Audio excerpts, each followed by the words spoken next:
केलं का? नमस्कार मित्रांनो, आज आपण रेल्वे स्टेशन मध्ये आलो आहे. या ठिकाणी भरपूर पब्लिक आहे. काही विद्यार्थी दिसत आहे मला जे अभ्यास करतात. तर इकडे घे बरं पलीकडून जरा.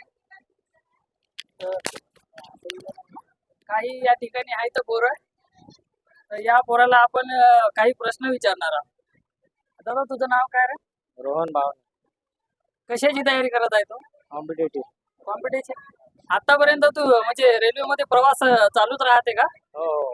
रेल्वे बद्दल तुला काही प्रश्न विचारतो, तर जर येत असेल तर सांग. मला सांग, भारतातली पहिली रेल्वे कुठून तर कुठपर्यंत चालली होती? मुंबई ते ठाणे. मुंबई ते ठाणे. मुंबई ते ठाणे पहिली रेल्वे धावली म्हणते. तर किती किलोमीटर धावली? 34 किलोमीटर. 34 किलोमीटर.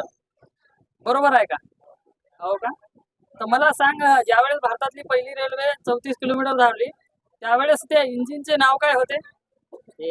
त्यामध्ये तीन तीन इंजिन होते. सिंध, साहेबा आणि सुलतान. सिंध, साहिबा आणि सुलतान. ती कोणाच्या काळामध्ये धावली? हे डलोशीच्या काळामध्ये धावले. मला सांग, ज्यावेळेस समजा भारतातली रेल्वे धावली 34 किलोमीटर, तर किती वेळ किती लागला होता माहित आहे का? एवढं माहित माहित नाही. भारतातली दुसरी रेल्वे कधी धावली माहित आहे का? हा? ठीक आहे, चालू राहू दे. नमस्कार रे मित्र.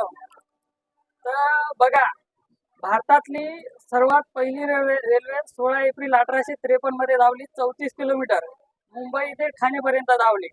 त्यावेळेस साधारणतः 27 मिनिट लागले. आणि ही रेल्वे 1870 म्हणजे लॉर्ड डलोसीच्या काळामध्ये धावली. त्याचा लॉर्ड डलोसीचा काळ होता 1848 ते 56.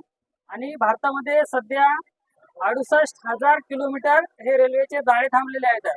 आणि साधारणतः 7,000च्या वरी हे रेल्वे ठिकाण सुद्धा आहेत.